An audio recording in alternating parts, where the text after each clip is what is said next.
Dharma jewel platform. Sutra. Complied by his disciple Phard Hoi. Taisho Tripitaka 2008.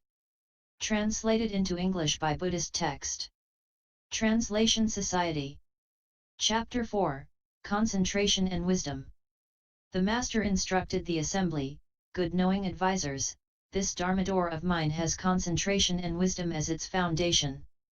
Great assembly, do not be confused and say that concentration and wisdom are different. Concentration and wisdom are one substance, not two. Concentration is the substance of wisdom, and wisdom is the function of concentration. Where there is wisdom, concentration is in the wisdom. Where there is concentration, wisdom is in the concentration. If you understand this principle, you understand the balanced study of concentration and wisdom. Students of the way, do not say that first there is concentration, which produces wisdom, or that first there is wisdom, which produces concentration. Do not say that the two are different.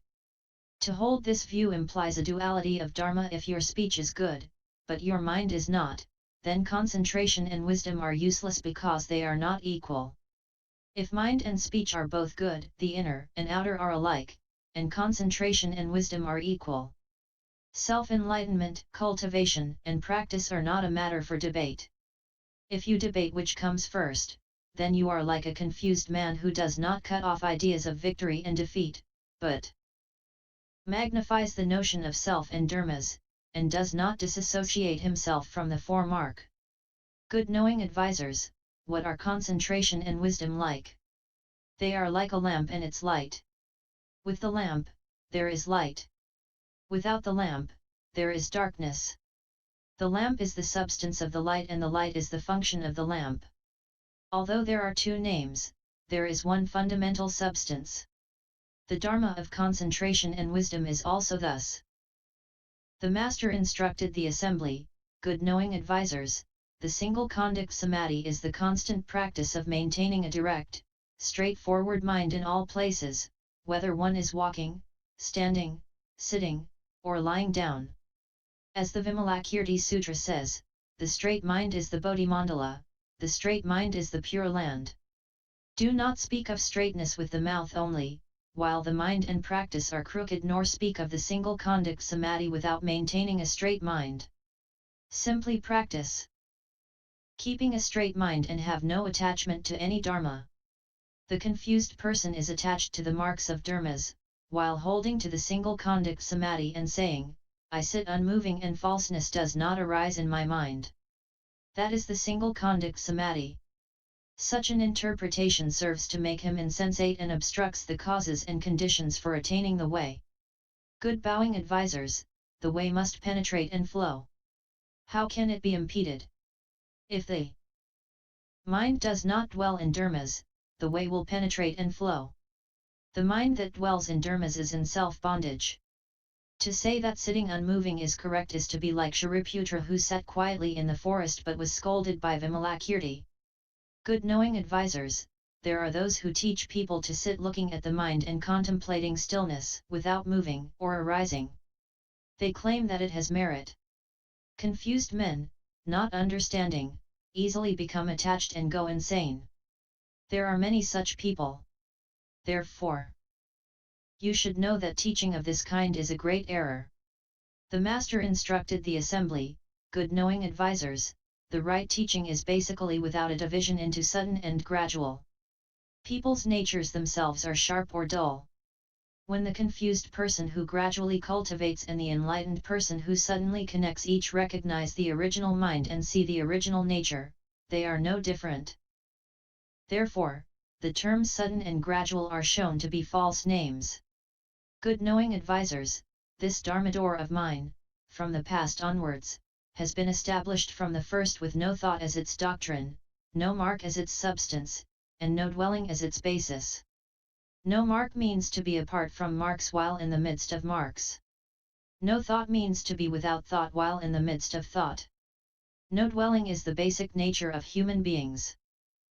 In the world of good and evil, attractiveness and ugliness, friendliness and hostility, when faced with language which is offensive, critical, or argumentative, you should treat it all as empty and have no thought of revenge.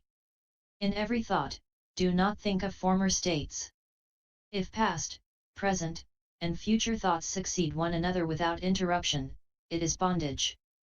Not to dwell in dharmas from thought to thought is to be free from bondage. That is to take no dwelling as the basis. Good knowing advisers, to be separate from all outward marks is called no mark. The ability to be separate from marks is the purity of the Dharma's substance. It is to take no marks as the substance. Good knowing advisers, the non-defilement of the mind in all states is called no thought. In your thoughts you should always be separate from states, do not give rise to thought about them. If you merely do not think of the 100 things, and so completely rid yourself of thought, then as the last thought ceases, you die and undergo rebirth in another place. That is a great mistake, of which students of the way should take heed. To misinterpret the Dharma and make a mistake yourself might be acceptable, but to exhort others to do the same is unacceptable.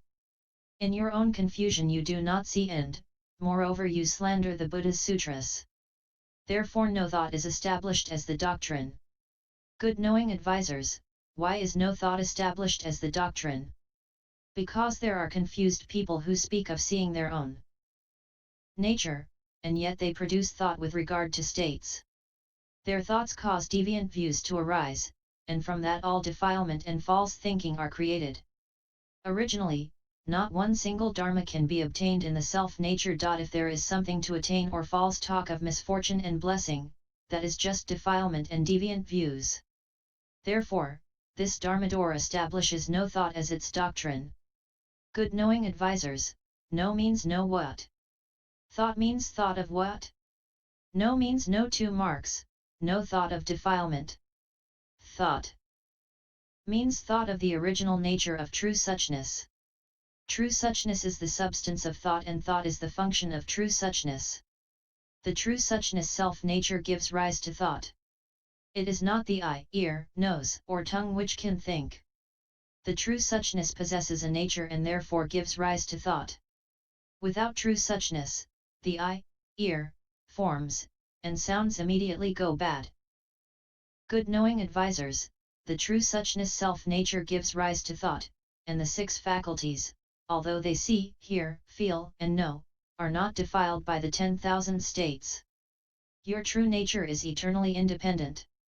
Therefore, the Vimalakirti Sutra says, if one is well able to discriminate all dharma marks, then, in the primary meaning, one does not move. End PFS 0